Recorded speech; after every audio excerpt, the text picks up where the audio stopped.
Taarifu kina brothers and sisters, ile time ya kuchill kwenye kona shafika. Hapa inatemwa madini, story zote makini, cause we all know Jabi Saleh akiwa kazini. Kwa sababu tumeigusia hapa kwenye enzi hapa bwana, kuna lines zilikuwa wimbo mkali, zilikuwa kali pia. Na siku hizi kuna wanaume wanafunga viatu wenzao bwana. Wamejivua ubinadamu, wanajiita machawa. Jalla Jalalu, naomba niepushe mbali na mapunga kama hawa nikikumbuka. Okay, ukiacha nafikiri hii kila mtu anaiona, lakini sijui kama unataka kuiongezea nyama. Nimejaribu kuigusa. Hapana. Okay. Lakini ndani yake kuna line ambayo nikasema nahitaji ufafanuzi. Ukisema nikikumbuka wiki 6 nilizokaa macho, ndio maana wananiita Fidel Castro. Jeshini wiki za kwanza kuna zile wiki zao zinaitwa wiki 6, mzee, sio mchezo. Wanajeshi wote wao wanajua. Ndio maana hata mimi wanajeshi wengi mashabiki zangu. So hii ulirepresent au ulipitia kweli? Hapana, wapataje kitisi yapita na sinajua na kaa nao nini. Okay. Lazima niwe na taarifa. Yaani hivyo vitu nikirudia hapo. Kwa maana Fidel Castro maana yake mtu shupavu. Alikuwa ni Fidel Commander nini unajua zile. Kwa ni mfano yani. Okay. Kama nilipita wiki. Kwa hapo naonesha hali ya ujasiri niliokuwa nayo. Okay. Ni mstari huo unaelezea ujasiri. Ndio namna ambavyo unaelezeaje ujasiri. Ndio hivyo. Unatafuta namna ya kuelezea ujasiri. I'm sure leo utaniandikia kwenye comment hapa. I'm sure hii line ya nikikumbuka wiki 6 nilizokaa macho ilikuwa inakupita kama wewe mwanajeshi. Sema ukweli wako. Sema ukweli wako kwenye comment. Kama wakati unasikiliza wimbo wa Mwenye Enzi, hii line ya nikikumbuka wiki 6 nilizokaa macho ulikuwa unaijua?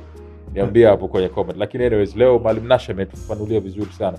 Na kimsingi hapa ndo Nasha alikuwa anasema sikiliza nyimbo zake kwa umakini, kwa sababu kuna vitu vingi probably vilikuwa vinakupita. Sasa kwa mfano tukibaki hapo kwenye vitu ambavyo sasa vinaishi na ambavyo pengine vilikuwa vinakupita. Mixtape ya Cheesy ilitoka miaka 15 iliyopita, right? Ndio. 2015. Nyuma kidogo.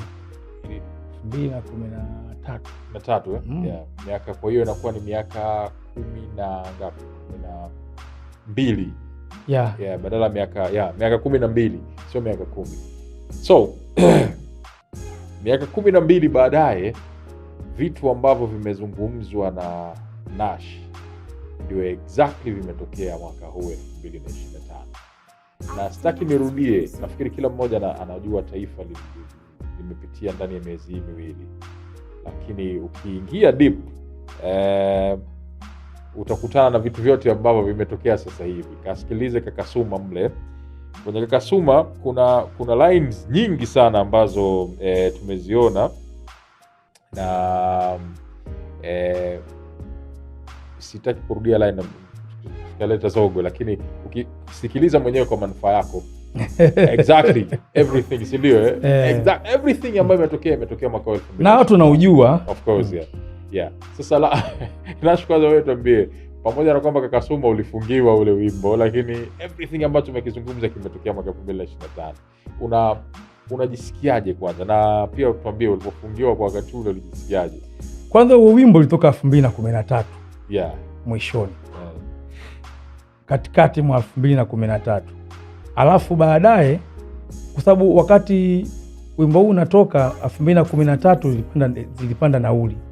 Nauli zilipanda. Yeah. Watu wakawa wanatembea kwa miguu. Sikio nakumbuka nilikuwa nafanya kazi kipindi cha daladala kile. Nilikuwa na rap kila Ijumaa.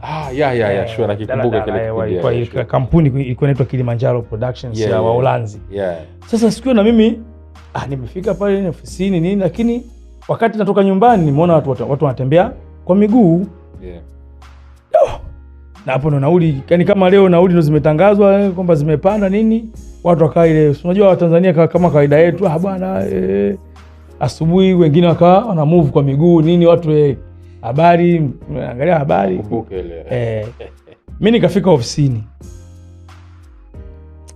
Sasa kila nikikaa nasema kini watu wanatembea kwa miguu ujue. Shika sana. Yaani mimi natamtindo kwamba kitu nikiwa nataka kuandika mashairi kwanza najaribu kuwa mimi mwenyewe kwanza kutafuta nafasi ya kufurahia kwamba yani niliona ile tukio nikalifanya kwamba ni tukio rafiki kwangu, ili niweze kuandika sasa kwa hisia, nikalivaa kwamba lakini watu wametembea kwa miguu. Hapana, ili jambo lipite hivi hivi, mimi na namna ya kuliongelea, nitatafuta namna. Hamna producer ambaye nikampigia kwa muda ule akanipa mdundo kwa urahisi, na hivyo nataka ifanyike chap chap. Kwa hiyo ingia mtandaoni, nikatafuta beat ya Apollo Brown, anza kuandika. Kati naandika pale ofisini, Lightness dada mmoja hivi akaja akaniambia wewe uogopi? Nikamwambia niogope nini? Nauli zimepanda, sijapanda? Zimepanda. Watu watembei kwa miguu, wanatembea. Kwa nini kipya?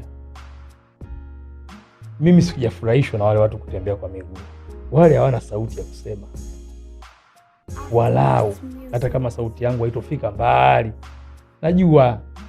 Najua viongozi wetu hizi vitu wanapewaga, wako watu kwa ajili ya kufanya vitu kama hivi, yani kutafuta vitu kama hivi. Ukisikia wimbo ashaukamata, msikilize huyu.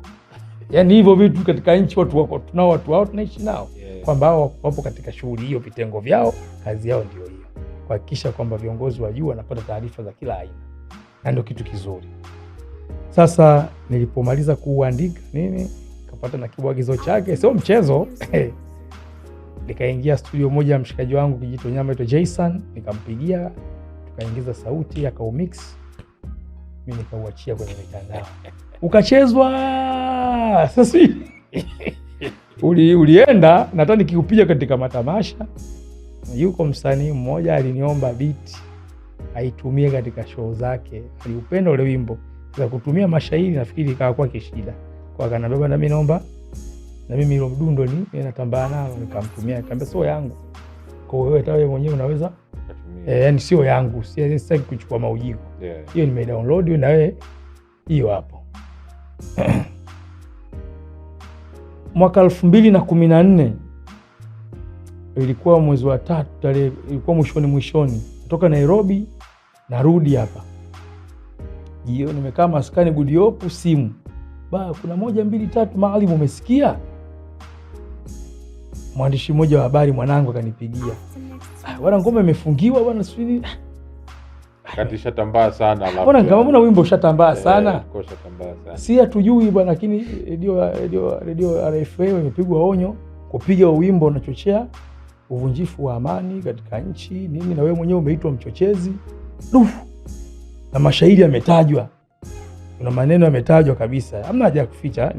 Ilikuwa ile nyonge wakichoka wanageuka waasi, bila wasiwasi wanazama msituni, na vita ya kudai haki. Yako mashairi mengi, yani kakasuma unaona.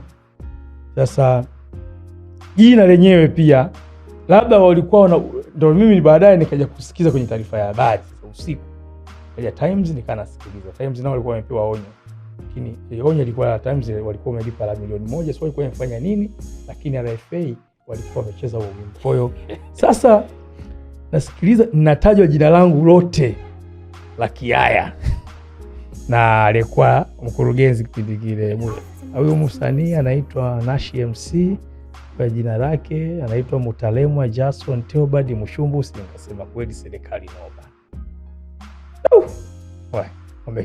Yani jina limetajwa vile vile lilivyo, kwa maana iko kikuhitaji wewe utobo. Kwa hiyo Jabiri nikwambie tu kwamba baada ya kutokea ile tukio, nafikiri jina ndio lilikuwa linawasumbua, kwamba kaka Suma wakajua labda namzungumzia Sumaili, lakini nilikuwa nazungumzia mamlaka ilikuwa inasimamia usafirishaji, kwamba watu na hali mbaya. Kwa hiyo sioni kama ni unabii, yani mimi siku zote kama niliandika kitu nyuma alafu baadaye kikatokea, mimi sioni kama ni unabii. Yani wajibu huo ndo wajibu wa mwanamuziki. Bob Marley aliandika kuhusu Afrika kuungana, aliandika kuhusu mapinduzi ya Zimbabwe, Africa Liberation nini, mapinduzi Afrika, aliandika vitu vingi vizuri sana, alikuwa mbele ya muda pana. Ndio hiyo tunasema lyrical prophecy, unabii wa kishairi ambao sio sifa, ni wewe unatakiwa uwepo nao. Kila kuwa na mwanamuziki au mshairi kuwa na hicho kitu ni muhimu, kutathmini yajayo. Ndio nikasema hapa ni swala la taarifa.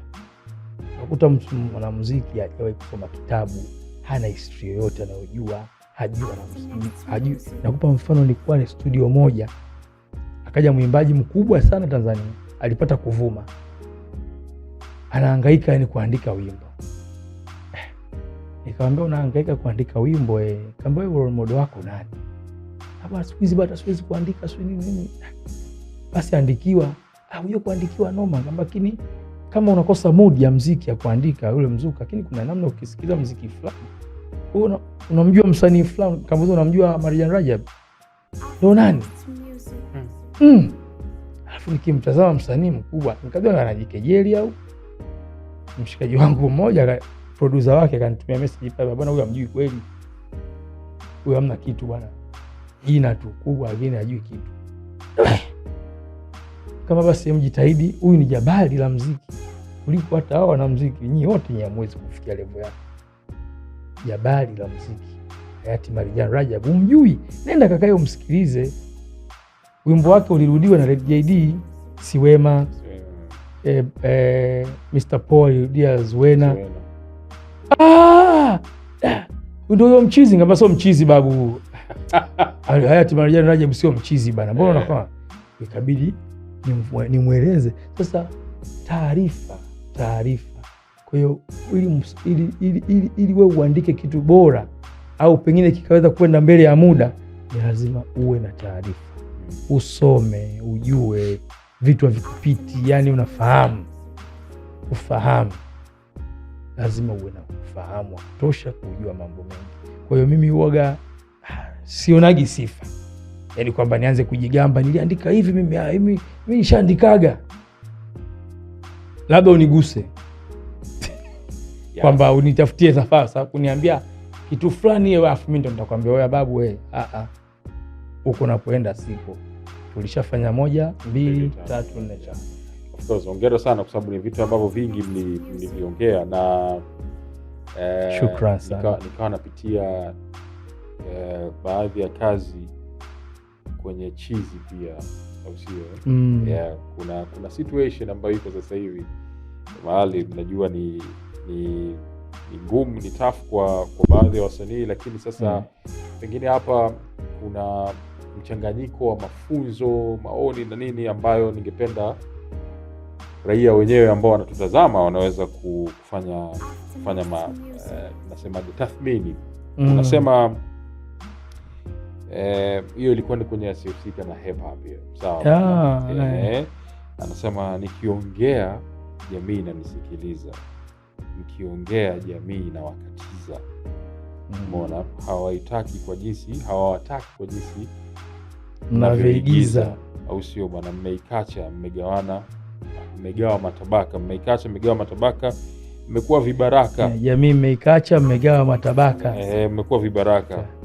Hawaongei matatizo, mnaongea kusubata. Wapumbavu, mnafanya nini hasa? Sasa you see, sasa exactly niliongea jamii. Nikupongeze kwa sababu mimi napenda hivyo, yani hiyo kitu, hizi ndo mahojiano ambayo mimi nafurahia kwa sababu elimu inakwenda moja kwa moja. Watu wasikilizi. Sasa the easy lines ndio exactly kinatokea sasa hivi. Ukiongea jamii na kusikiliza, lakini jamaa wanawakatiza. Kuna wasanii wengi sana ni hawawezi kufungua mdomo sasa hivi, na nafikiri umeona wimbi, yani ndio ndio. Lakini pia anasema jamii mmeikacha, mmegawana matabaka, mmekuwa vibaraka, haongei matatizo. Probably ndio sasa what so exactly kabisa, yani ni kama vile, ndio maana akasema kwenye mtu akisikiliza chizi imeakisi kila kitu ambacho kimetokea miaka 12 baadaye. Ndio maana nikaita chizi na mvurugano wa mambo. Chizi amevurugwa. Anakuja na panga, shoka, nini, ugali mzima, ugali mbovu, wali mzima, yani Chizi. Kulikuwa na kitu kinaitwa kuishi au kuishia.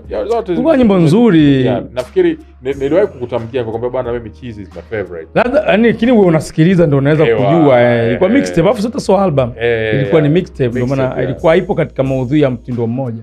Lakini ilikuwa nzuri. Bado kila nikisikiliza inanifanya yani ninaifurahia sana. Nasikiliza zote lakini Chizi kila nikisikiliza yani imeakisi vitu vingi ambavyo sasa tunakuja kuvishuhudia baada ya muda. Nakumbuka Professor J alikuwa na wimbo unaitwa Superstar. Naye alikuwa anaelezea vitu kama hivyo. Yeye alielezea kwa ujumla Eka the Star. Sure. Top kabisa. Nilikuwa nautumia wimbo kumtania Samio mwaka jana mwaka juzi. Sikiza mashairi alivyoandika. Alafu unajua yani wani wasanii wote wasingekuwa wanahangaika ukimsikiza Prof J. Ndio utajua anachomaanisha. Ana taarifa yani bingwa. Ana taarifa yani tokea huko zamani mpaka hapa yani sijui amna yani kiufupi tumwache tu katika ligi yake peke yake. Amegusa kila sehemu. Mashairi yake, uwezo wake, tumwacheni, tumweke pembeni kidogo. Tusiweze kumpa joto hilo kwa sababu yuko top. Yuko top sana. Yani huyo tunamweka pembeni. Namna ya kupanga itokee tamu. Unajua kuna idea ngumu kwanza kutafutia afya alikuwa anazifanya zinatokea. Hiyo mzee sio kila mtu anaweza. Prof J. Lakini tukija katika hayo mashairi unayosema, mimi nasema kila siku kosa letu labda tunauza albamu. Kosa letu labda si kosa, ingekuwa tunatoa bure, nafikiri asingetokea mtu hapa kwanza kutaka kuoji yani mimi nafanya nini. Unazungumzia kama singles yani. Tungekuwa tunatoa tu yani. Kwa sababu hii lazima uwe na mixtape yenyewe ndio ili uweze kunijua mimi nani na nafanya nini. Mimi mpaka ununue albamu yangu. Na lazima ununue kwa sababu mimi ndo maisha yangu. Producer anahitaji tulipane. Kwa tabu hivyo tutalipana, lakini kwa tabu tutanunua, tutafanya hivi lakini lazima tulipane, walau kuwe na kitu kimeingia. Mziki pamoja kuwa ni sehemu ya faraja, burudani, maisha yetu ya kila siku, lakini huyo Tupac wanayemsifia hapa dunia nzima kwamba Tupac alikuwa mwanaharakati nini, Tupac ya kugawa wimbo mmoja tu wa harakati bure. Tena ameuza millions of records, 75 million copies. Nielewe vizuri, sio kipindi hiki cha watu wanaibiana kwenye digital platform. Hizo ni physical copies. Hizo physical man. Sina nieleweka. Na humo kuna Madia Mama, kuna Brenda Got a Baby, kuna maalbum, yani maalbum. Ameuza vibaya. Sasa akugawa bure eti kwa sababu harakati ndo agawe bure. Tupac kumpa mtu bure album. Ni biashara. Unahitaji kuwa healed, unahitaji kupata faraja, nisikilize mimi na nisikilizaje, niunge na mimi mkono. Tunapiana faraja kwa pamoja Faraja kwa faraja tunalipana hivyo. Mimi nakupa faraja ya kimaneno na nisikiliza, unapata nguvu, unainuka kama wimbo mitiano unavyoinua watu wengi. Kuna story kubwa za watu wengi top. Sasa ndivyo ambavyo muziki unavyotakiwa kwenda. Siwezi kutoa nyimbo zangu bure eti kwa sababu watu fulani watakuwa wanisikilize. Kwa kuna siku ikitokea changamoto ya kitaifa, sijui ya kinchi, mtu ataona mimi sijafanya kitu. Hani hivyo vitu nisijali. Yani ndio sina hata habari. Hiyo sio shughuli yangu. Kwa sababu mimi na watu 131 katika akaunti yangu ya Instagram. Asilimia kubwa ya wale watu wanaozungumza vitu sio wasanii hivi wanaonaga pale na wanunui. Wengi nawajua, kuna watu nawajua walikuwa wanatuandikia sisi tuna nyimbo zetu za magetoni. Yaani watu wengi nawajua, hizi nyimbo washikaji mngebadilika. Ambazo sasa hivi ndio sasa hivi wanakuambia nyimbo gani hizi? Shikaji nyinyi mnatoa nyimbo gani hizi? Hizi nyimbo ngumu sana hizi, jamii haielewi. Mkijaribu kutafuta namna ya kibiashara, sisi tukaambia hamna. Sisi tupo kwa ajili ya hip hop na hip hop ipo kwa ajili ya jamii nzima. Hip hop haipo kwa ajili ya kutetea ajenda fulani ya chama chochote cha siasa. Haipo hivyo. Hip hop kama unavyoona reggae music haitaki kugawanya watu. Hip hop inataka watu wawe kitu hiki kimoja. Hip hop inahitaji watu wawe na maendeleo. Hip hop ina vitu vinne: peace, amani, love, upendo, ambao hauhubiriwi. Hamwezi kuwa na haki, hamwezi kuwa na amani kama upendo nyinyi hampendani. Uwezo unavipataje vitu vyote? Umoja hauhubiriwi, furaha. Hivi vitu vinne vyote vipo katika utamaduni wa hip hop. Tunahubiri kwa pamoja, hatujasema kitu fulani kianze. Hatugombanii kuanza kitu fulani. Kama wanavyoona sasa hivi, ugomvi mkubwa sasa hivi ni haki visi amani, amani visi haki. Huyu anataka kila kitu chake kitangulie. Lakini mimi ukiniambia na kwamba vyote viwepo, sasa kwa nini kitangulie kitu fulani? Mwanzo wa kwa nini? Mwanzo wa lakini? Mwanzo wa kwa sababu gani? Ndio mwanzo wa ugomvi. Mwanzo wa kutaka jambo lako liheshimike sana kuliko la mwingine ndio mwanzo wa matatizo. Watu wakiwa na umoja, wakiwa wanapendana, hawezi kufika kwenye kwa nini. Tupendane, tuwe na umoja. Hip hop inahubiri amani, umoja, upendo, furaha. Vitu vyote hivyo ukivijumuisha ni haki tayari. Mtu mwenye haki anakuwa na amani, anakuwa na upendo, anakuwa na furaha, anakuwa na umoja, na haki ipo humo ndani. Nimeona pale kwenye na kurudisha tena nyuma kidogo kwenye BBM pale. Kuna sehemu uligusia masuala ya kiimani, ukasema upande wa baba yako alafu upande wa mama yangu ukasema baba yangu ni Mkristo, mama yangu ni Muislamu safi. Najua mtaniuliza hapo nipo wapi. Ndio nakwambia, unaona yale mimi leo hii kwa mfano mimi tayari ni mmoja wa nitakuwa muhanga wa tukio likitokea vita ya udini. Baba yangu mimi amezikwa kwa imani ya Kikatoliki kabisa Bukoba, nyumbani Kagera kama chumu. Shangazi zangu wako pale. Shehe alikuwa anasema tukatane vichwa. Mimi nawezaje kumkata kichwa shangazi? Yaani shangazi yangu ndo kasimama pale. Ndo ninapanga bwana. Ndo wale ndo Wakristo, mimi ndo Muislamu nashi. Ndo shangazi yangu kazaliwa mama moja baba moja na baba yangu. Kwa sababu unatumia akili tu. Mwanzo wa yote ya ubishani wa aina yoyote, ubishani uzaa chuki, mijadala isiyokuwa na mwisho uzaa matatizo. Lazima watu turudi katika vitu vyote hivi vinne ambavyo hip hop inaishi: amani, umoja, upendo, furaha. Hakuna kitu kumtangulia mwenzake. Kila mtu akitaka kushikilia, ugomvi unasababishwa na kushikilia kitu chako. Huyu atasema okay, wewe unataka hivi, mimi sitaki, na wewe mimi sitaki. Mnaingia kwenye nini matokeo yake? Matatizo. Alafu matatizo yanamkumba nani? Kwa mfano tukianza kusemea Sudan, usikii Sudan wamekufa na jeshi wangapi? Kila siku unatolewa idadi ya watu wasiokuwa na hatia. Na Waswahili wanakuambia vita haina macho. Gaza wanaokufa tunalia watoto, kina mama, wazee, wanabunduki. Tukichotokea hata hapa kwetu, walikuja kufa ni wengine. Hawana lolote, maskini walikuwa nyumbani, walikuwa wapi? Sasa ya nini? Membo nyikaeni muelewane basi. Mnatuumiza sisi huku ambao sisi tunaona, mimi usiniambia ajenda yote ya chama sitokuelewa. Mimi ni chama changu ni hip hop. Kinanipa jukwaa la kuwatazama nyinyi wote. Yaani hip hop inanipa uhuru wa kuwasema nyinyi wote, wa vyama, wa mashirika, wa taasisi. Mimi nina uhuru. Mimi nyimbo zangu ukizisikiliza 99% serikali haipumui. Yaani niko wazi hivyo. Chaongelea vitu vingi kweli yani.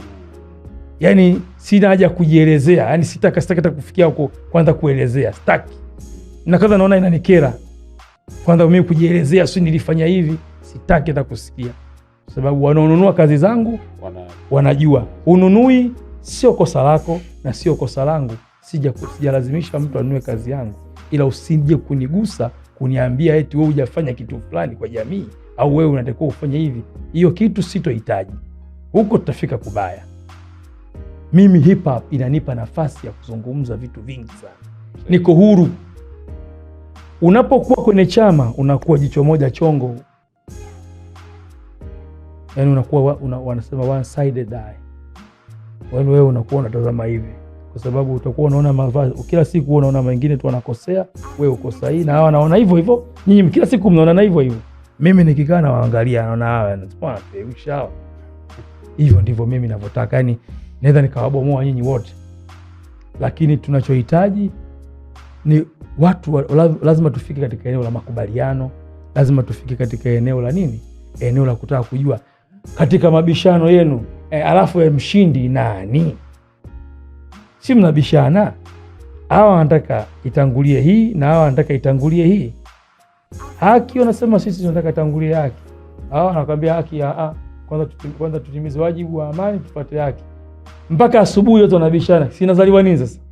Matatizo, machafuko, siamwelewani. Lakini kumbuka, baada ya kutokea matatizo yote watakuja tena watu kuwasuluhisha yale yale. Si mkianza wenyewe hapa lazima mtakuja kwenye kusuluhishana tu. Basi tukae chini, watakuja watu kutoka nje. Sasa ya nini yote hii? Nyinyi wenyewe ndo kaeni chini mjue. Kwa sababu vita hiyo inazaliwa vita zingine. Mtatoka katika vita hiyo, mtaingia katika vita ya dini. Ndio tulikuwa tushataka kwenda katika mambo ya kijinga jinga. Ndio nikakutolea mfano. Baba yangu mimi amezikwa Kikatoliki. Kaburi lake lina msalaba. Mtazame mimi. Mimi baba yangu ashaye kunichukua kunipeleka madrasa wakati nasoma kwa Kishki 98. Aliambiwa mzee, mama alimshtakia bwana huyu aendi madrasa. Sababu mama walikuwa wametengana. Kwa hiyo walikuwa nakaa mtau mmoja. Kwa hiyo mama akamwambia bwana huyu aendi madrasa bwana. Baba akanichukua, yes Mkristo. Akanichukua mpaka pale bwana tukamkuta Kishki. Bibi Kishki kanifundisha 97 98. Bwana huyu nasikiaje madrasa? Kaliweka kaza makofi mawili. Bwana mzee bwana basi. Mshua okay. Bwana mmoja bwana. Bwana Nashir bwana vipi bwana? Alikuwa anatoka kazini. Bwana huyu baadaye akaniambia zote elimu. Zote elimu. Ndio mshua wangu alivyokuwa ananiambia. Hakuna kukataa elimu. Nenda madrasa ukitaka kusoma ya kwangu haya. Ukitaka kwenda mafundisho haya. Alikuwa na swali Roman Chang'ombe. Sasa unaweza kuona sisi tunaishije hapa Tanzania. Mama yangu Mkristo kadhana, mama yangu Muislamu alizana Kristo. Lakini kilichounganisha hapo sio dini man, it's love. Upendo. Hatuna upendo kama tupendani. Tutabishana, tutauana tu. Tutauana tu. Sasa tupendani. Lakini angalia watu walioana dini tofauti, waliobadilisha upenda huko. Timu ya mpira ubadilishi, lakini angalia watu wanavyobadilisha dini, wanavyobadilisha nini, mtu anakuwa huru kuamua. Kwa mimi nimeandika vitu vingi sana, album zangu nyingi. Serikali nafahamu mimi nyimbo zangu, watu wanafahamu. Na napendwa kwa sababu napendwa na jamii kwa sababu hiyo. Sijawahi mimi kuigiza kwamba eti mimi ni mpaka nisubirie matukio ndio niwe msanii wa jamii, hapana. Mimi tangu naanza muziki, wimbo wangu wa kwanza ulikuwa unaitwa Kisa cha Mwanafunzi na Dully Sykes. Nilikuwa naelezea mwanafunzi aendi shule anapata ujauzito. Ndio kipindi kile ndio ilikuwa agenda ndio hizo. Sikuwahi mimi kuwa na nyimbo za ovyo ovyo kwamba hizi nyimbo zimekaa upande fulani. Kwa hiyo niseme tu kiujumla nyimbo zangu kwa ujumla kutokea kwenye hiyo ulosema ya wasanii wana kazi kubwa sana ya kupambana na hayo walioanzisha wao wenyewe. Mimi siwezi kuongea lolote kwa sababu hayo wameanzisha wenyewe, wanayajua wenyewe. Mimi nakuwa niko mbali sana na hilo jambo kwa sababu tumeshayazungumza, kuyasema na kuyasema. Wengine tushakutana nao, ni marafiki zetu. Wengine wanamiliki vyombo vya habari, tulikuwa tunawaambia toeni nafasi katika kila aina ya muziki wa Tanzania, wachague wanachokipenda. Msilazimishe kupiga aina moja ya muziki. Tuko karibia milioni 60. Pengine wasikilizaji wa muziki ni milioni 13. Wenye wakili timamu wanaosikiza radio na watazama TV. Sasa katika 13 wezi watu wote wanataka kitu kimoja. Unapopiga wimbo fulani na kusema wimbo huu wa Tanzania ndo wanauelewa, watafiti zipi? Ulizungumza na Watanzania wangapi, saa ngapi? Ukaturidhisha wana biashara na nini? Hii kwamba ndo biashara. Kumbe kibiashara ni kitu chochote kinachotangazwa vizuri. Sawa. Kuelewa. Ukakitengeneza mazingira, ukakipa nafasi. Leo hii ukaniita katika radio kila siku ukaona promote album yangu, nauza. Ndio iko hivyo. Ni sawa, ni sahihi kabisa. Mimi nakumbuka Nchakali alikuja katika uzinduzi wa Mzimu wa Shaban Robert. Nikija katika mambo ya kibiashara. Alipokuja alifurahi kweli, organize vizuri na katokea kulikuwa na kina Joe, alikuja kunisupport Joe Makini mwanangu. Kina Lodaizo alikuwepo, kina Mansuri Nikimbishi, Tamaduni Music yote, Mawenge mwanangu, kina Zaidi. Sasa nilipotoka pale nikapata mahojiano radio yao kipindi kile Clouds FM. Nilivyotaja tu namba za simu niliuza kishenzi. Unaona? ni kumpa tu mtu ile nafasi. Hamna uchawi katika hili, nipe nafasi uone. Mimi kuna mtu mmoja leo sitapenda kumtaja jina, lakini ni mtu wa underground. Wakati nafanya vipindi vya mchana vile vya entertainment, alikuja nobody ambaye alikuwa na expect na nini, nikamwambia bana, hebu ngoja tuifanyie promotion na nini. Album yake alikuja na album hiyo. Mwanangu, unajua sasa hizi ndio naangalia tu, akaniambia bana kweli tukifika akafanya promotion, tulifanya review ile album. Review ile album na nini, baada hapo akataja namba zake bana. Jamaa siku nimekutana naye ananiambia bana album unajua nimeuza kiasi gani? Nikamwambia hapana. Anasema bana mpaka sasa hivi nimeuza milioni 8. Are you serious? Na sio kama miongoni mwa wenye majina makubwa. Naelewa. Hamna, yani sio miongoni mwa majina makubwa, lakini kile kitendo cha namba mpaka sasa hivi nimeuza, na hiyo ilikuwa so muda mrefu sana. Na milioni 8 kwa 10,000 ni watu 800 ujue. Kanambia bana nimeuza milioni 8. Kama are you serious? Kanambia mpaka sasa hivi na bado namba na account. Nilifarijika sana kusema kweli aliponiambia hivyo. Ndio kitu ambacho tunakihitaji. Sikuwa nimefikiria kwamba kwa that day na kile kidogo tulichofanya pale angeweza kupiga hiyo namba kwa wakati mfupi. So na kuelewa unapokuwa unasema. Kwa hiyo kwa mashairi yale, tukirudi katika kumalizia, wasanii ambao wana changamoto ya hawaongelei matatizo ya jamii, matatizo ya wananchi, wamejisahau, wana namna ya kuongea, watatafuta namna ya kupambana na hilo jambo lao ambalo sasa limewafika katika roho. Watajua na wenyewe, kati ya hao wanaotaka wanaosema watu wa support na wenyewe wanaosema kwamba wanataka msamaha watuomba. Mimi kusema ukweli, hiyo jambo kwangu naona niwaachie wenyewe, kwa sababu mimi sio msanii wa staili hizo. Okay, lakini Nash kwa katika mambo kwa mfano ambayo yamekuwa yakiendelea na nini, watu kuhususia kazi za wasanii. Mtu mmoja anasema kama nyinyi ambao mmezungumza haya mambo kwa muda mrefu, kama wewe, Nikimbishi, kina Pima Wenge, sisi katika utamaduni wa hip hop, katika ukizungumza tamaduni music ndio tuko hivyo man. Yani mmezungumzia masuala mambo mengi kwa muda mrefu. Sasa hivi watu wanasema kama mmekula bui hivi, kama mmesema sisi tuliongea, yani kama mmekaza, yani kama mmesusa hivi, kwamba si bora tushaongea mambo kitambo alafu sasa hivi mnataka hatujasusa. Yani ile hatujasusa. Yani unakuta umepigwa na butwa kwamba unasusaje? Yani sasa naandika kitu gani kipya? Okay. Yani nitakuwa naenda kuandika uongo. Sababu mimi mara mwisho tu nilikuwa na ziara ya kupinga vitu vingi vibaya katika nchi, utekaji, kuhamasisha haki na amani kwa pamoja. Mimi sikukipa nikaomba michango, watu wengine wakakandia, akasema hii issue lakini hiyo haiko serious, lakini vitu vingi kwa sababu vinaenda na agenda za watu, ndio maana vinakuwa sometime inategemea na nani anaanzisha huo kuomba huo mchango. Tunaishi katika ulimwengu wa kusukuma agenda zaidi kuliko tunavyohubiri zaidi. Unakuta mtu anayehubiri haki zaidi anahubiri kwa sababu ya agenda binafsi, na unakuta mtu anayehubiri amani sana anasukuma naye kwa hiyo agenda kwa binafsi wake.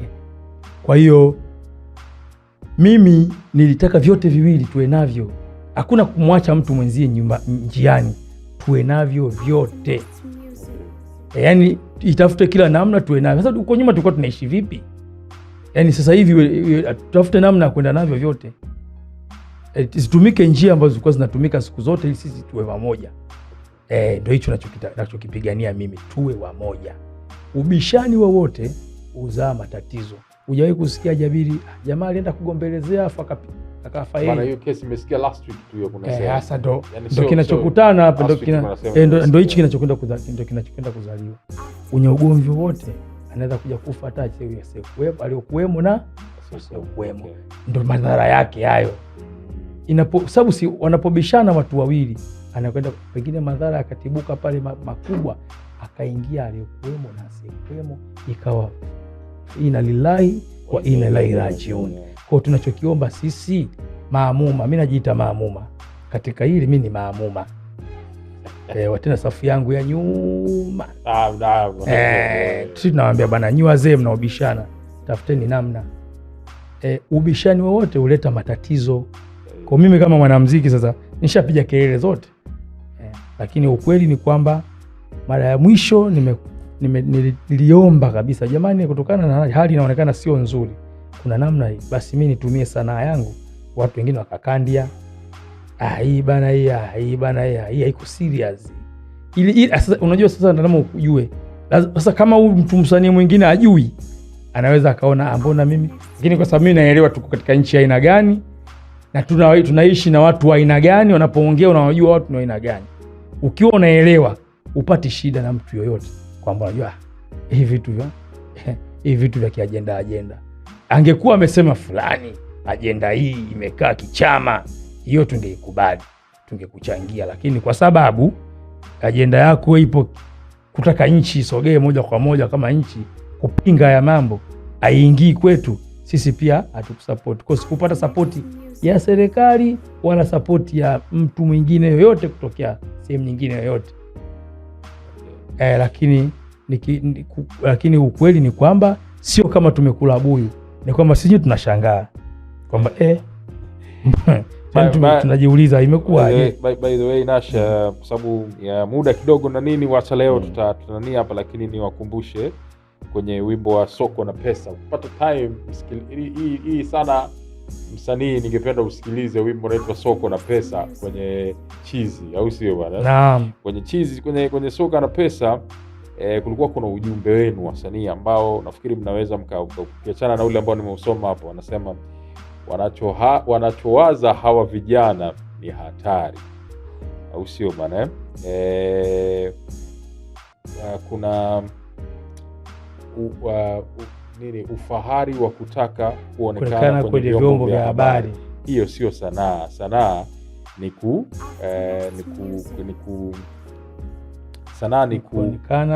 unafanya mambo ya maana. Yes. You know what I'm saying, Kwa hiyo tayari hapo kuna sehemu ulikuwa unasema watu walikuwa wanataka ufahari wa kuonekana kwenye vyombo vya habari, which is true.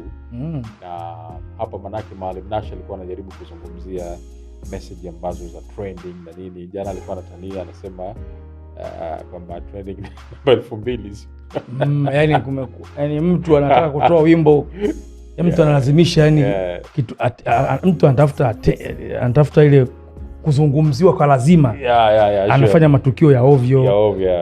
Kwa mfano mimi sijui nisemaje, ni kuna vitu vinachanganya. Kwa mfano unaona kuna wasanii wanafanya vitu vya ovyo kweli katika jamii, lakini unakuta kwenye majukwaa mazito sana ya kinchi. Sasa hawa wasanii ndio wanasababisha hata hawa wananchi wanapata hasira. Kwa sababu unakuta mtu anafanya mambo ya ovyo na bado unamkuta kwenye majukwaa makubwa mazito, na analipwa hela nyingi, anapata hela. Lazima mtu kama huyu anapata ujeuri, hawezi kumheshimu mtu. Lugha anayotumia lazima iwe lugha mbovu. Kwa kusema ukweli, tulipofika kila mmoja ana wajibu wa kujua tunarudije katika mstari. Kila mmoja atafute namna tujirekebishe, turudi katika mstari, kwa sababu tuna changamoto, sio eneo la sanaa tu.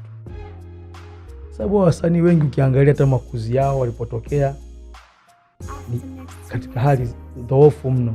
Kwa wengine hawajui, wengine hata katika misingi ya kidini zao, iwe Mkristo iwe Muislamu, hajasoma madrasa, hajaenda mafundisho. Kwa ni ngumu kujua, hata kama mwanamuziki, basi kuna namna kwamba kuna mipaka fulani lazima uwe nayo baina ya wewe na wale ambao wanakusikiliza.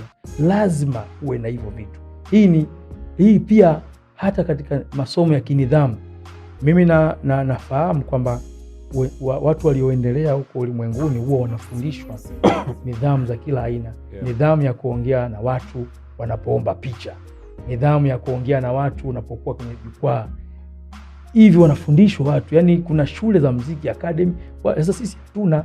Lakini basi ingekuwa hata umepita katika dini yako, umepita kidogo chini, umepata elimu fulani, maarifa fulani, lazima uwe na staha. Unaweza kuwa star mkubwa, mwanamuziki mkubwa, lakini kama ulipitia level fulani ya mafunzo mazuri nyuma, huwezi kuwa mshenzi ambaye unaongea vitu vya ovyo mbele ya watu wanaokupa nafasi. Kwa hiyo kila sehemu inahitaji mipaka yake na namna unaweza kuwafikia watu. Alright.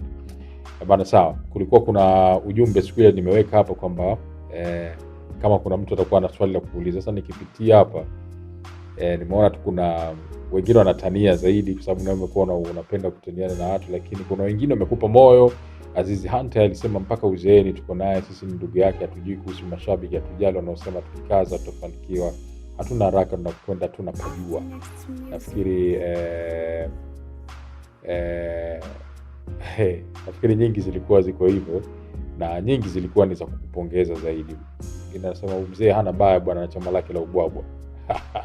Sawa. Kwa hiyo vipi bwana, mzee Spunda bado mwanetu au mzee bwana? Mzee Spunda wanangu simu wa okoti. Sasa ule mchele uliopata inawezekana. Kwa mzee Spunda hapo katikati hamjawasiliana tena? Hapana. Okay. Lakini alafu nataka kuingia kwenye siasa bado kabisa. Mimi ndio hiyo, na maana nikitendo nikishakuwa katika chama fulani, mimi nitakuwa naona mazuri ya upande mmoja tu. Nitashindwa nitakuwa naona mazuri ya kwangu, hata kama tunakosea, mimi nitakuwa naona fresh tu. Nitakuwa naona wengine ndio wanakosea, wengine ndio wabaya. Watu walikuwa wanasema bwana, na kuwa huru sana kwa sababu hip hop Temeke unastahili kabisa kuwa hata mbunge, basi utake mbunge hata diwani. Yaani asa cha ajabu zaidi ambacho na cha kusikitisha, yani mtu anakuambia bwana ugombea, afu anakutajia chama ambacho anachotaka yeye kwamba humu ndo utatoboa. Unamwambia bro, yani haya mambo unataka kuniambia? Maana yake sasa hata nikitoa ngoma, maana yake hata nikitoa ngoma inabidi niwe naongea kuhusu upande wangu tu. Kumbe raha ya kuwa katika hip hop, yani hip hop ni jukwaa kubwa duniani. Mimi nimepata mafanikio mengi kwa sababu ya hip hop.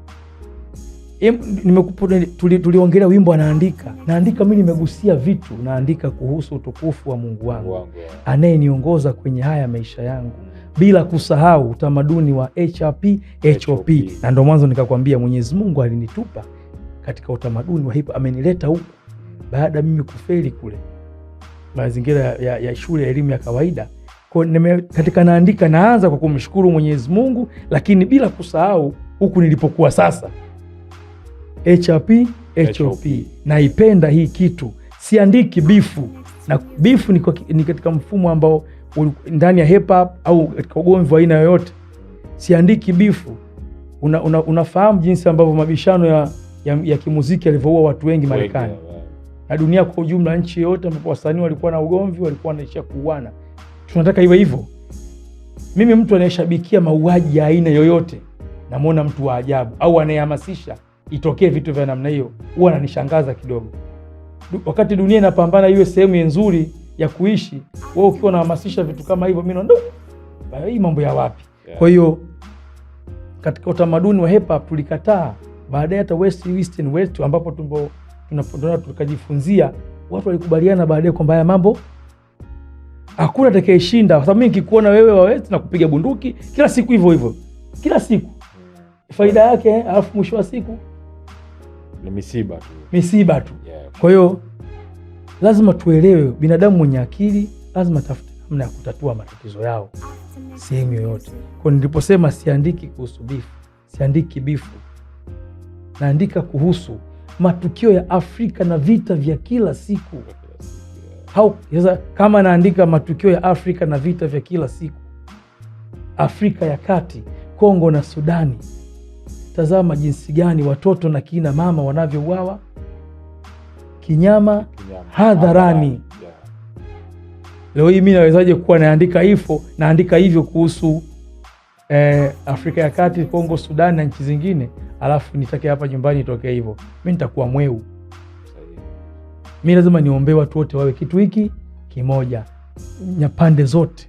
Kwa hiyo ukiusikiza wimbo anaandika, nimeongelea kuhusu mbuga, gesi, ardhi na madini, vitu vingi. Yani wimbo na ndio huo wimbo ambao umenipa mimi safari za kwenda nje kwa nilichokiandika. Tiketi ilikuwa ni tiketi yangu kwa hata vijana na washauri wasanii ambao wanakuja baada ya sisi, wafate waandike nyimbo zilizokuwa bora, ushairi uliokuwa mzuri, wawe na taarifa. Sasa hivi tuna mtu anaitwa Disaster. Naye pale na nature ile wimbo. Yani Disaster huwezi kumtoa katika waandishi bora, lakini tazama historia yake alipopita. Leo hii ndo nasikia watu wanaanza kumwongelea, msikilizeni Disaster. Unaelewa, ndio maana sisi tumekausha. Na yupo for years tu anapambana na yani sisi tuko naye sisi tunajua. Kwa tunajaribu kuntumana sio tumekausha, tumekula buyu. Yani tunaona hawa vipi? Yani mbona mnakuwa fake washikaji? Kama wazungu wanasema too little too late. Kwa sababu mimi leo hii ukiniambia sijui sijafanya nini, utanikonda nichanganya, ujue nitakuja kutolea lugha zingine sizo. Mimi niache kama nilivyo, kwa sababu mimi nishavurugwa. Unaona, mimi niulize bwana, kama taifa tunakufaje pamoja, ndio hati yangu utaiona hapo. Ninafanya nini kama mwanamuziki sasa? Yashatokea ya kutokea. Sanaa inaletaje watu pamoja? Ndio lengo la sanaa, Jabiri. Sanaa haitakiwi wagawe watu. Angelique Kidjo katika interview moja anasema baba yake alimwambia usije ukathubutu kuiba katika chama chochote cha siasa au kubeba ajenda yoyote ya chama cha siasa. Vinapita, watu watapita katika hivyo vyama, itachukua madaraka, kitatoka, kitakuja kingine. Watu wako pale pale, jamii yako ipo na wewe, simama na hawa. Lakini unaposimama nao usije kuwa umebeba ajenda ya watu wengine. Angalia wananchi wanalia nini, simama nao, ongea matatizo yao. Mimi nishaongea matatizo mangapi katika nyimbo zangu ya wananchi, nishafungiwa nyimbo, nishataka kufanya ziara ya kuongelea mambo mengi. So tunashangaa tu sasa hivi kwamba labda watu wamechelewa, sio kosa lao, lakini wanaojua wengi, nashukuru Mungu, wanaojua wanawapa elimu wenzao kwamba huyo bwana kuna watu fulani, yani hao hata kama wamekausha, na huwezi kumpangia mwanamuziki kufanya kitu fulani katika muda fulani. Mwanamuziki anaandika kutokana na hisia. Inawezekana mimi muda huo nimevurugwa zaidi na ile tukio lenyewe, ingine hata kushika pedi siwezi, lakini kwa haya yaliyotokea mimi nitakuwa sasa nijumuishe kwa pamoja kwamba jamani, yashatokea yaliyotokea. Ndio sana mimi napenda sana, nitarejea sana kwa Bobu. Yani Bobu bado katika haya, katika yaliyotokea kwetu na Bob Marley alichokuwa nakifanya, ndio kitu ambacho mimi nasema kabisa kwamba tukamsikilize hayati Nesta. Alikuwa anaongea wazi kabisa, kisikiza wimbo wake War. Hakupenda watu wauane. Upendo hiyo, amani, furaha, umoja, that's Rasta, sio bwana?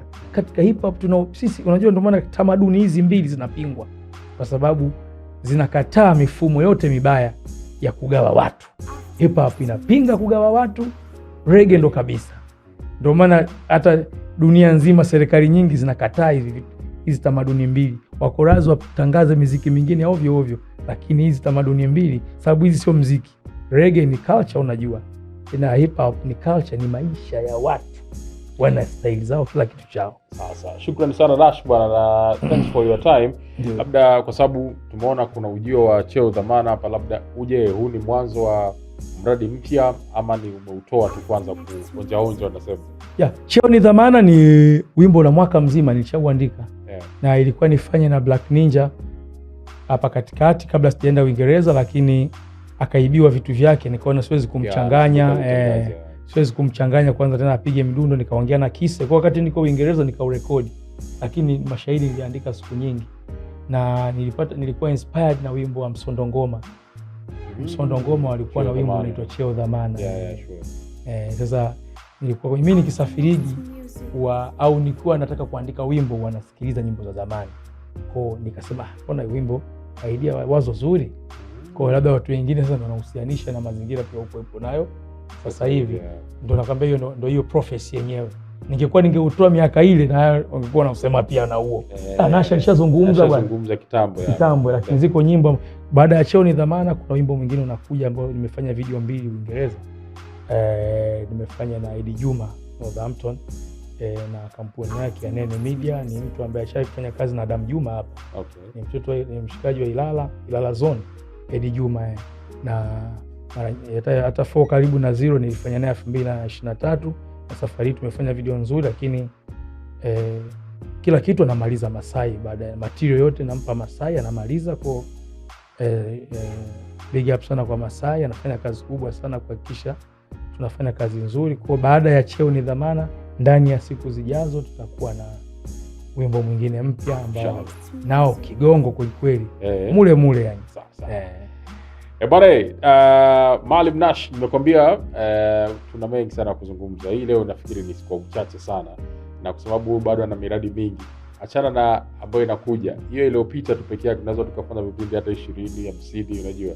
So kadri ambavyo na yeye atakapokuwa na nafasi, wala utajaribu kudiscuss mawili matatu, na kuna topics nyingi sana. So tunatoa shukrani kwake Maalim Nash kuweza kufika hapa. Shout out kwa Almasi Production, au sio bana? Yes, wewe ingia kwenye mitandao ya kijamii, fuatilia Almasi Production, hapo utapata kuona kunauzwa vifaa hapa, kuna masuala ya production mbalimbali. Ukitaka live streaming za matukio mbalimbali, njoo Almasi Production hapa. So shout out kwao. Nitoe pia shout out kwa wanetu ambao wamekuwa wanatusupport. Mr. Saidi Maliaga, mwanao huyo hapa amefika leo. Shout out to you my brother, popote pale ulipo huko Marekani. Shout out kwa mwanangu Samir Nati. Asante sana MK London kwa shati kali leo ili hapa nimevaa. Lakini pia nitoe shukrani kwa wote ambao mna comment hapo chini. Siwezi kuwasoma wote, mnafuatilia. Na mtatuambia baada ya episode hii ya Nash mnataka lini arudi, mtatuambia. Najua leo mmepata chakula ya ubongo, kwa hiyo inshallah tutafanya namna gani. Lakini sasa safari, jamani, safari Maalim Nash amekuja. Mafuta amejichangia mwenyewe, mimi sijamchangia hata 100. Kwa next time akija na vitu mchangie la mafuta. Anatoka Chamazi na Almasi Production iko bana Kijitonyama hapa media. Chamazi mpaka Kijitonyama jamani parefu, lakini inshallah we'll make it inshallah wakati mwingine. Asante sana kwa kuwa nasi mpaka wakati mwingine. Enjoy. The Hip Hop Corner with Kovi Chaka.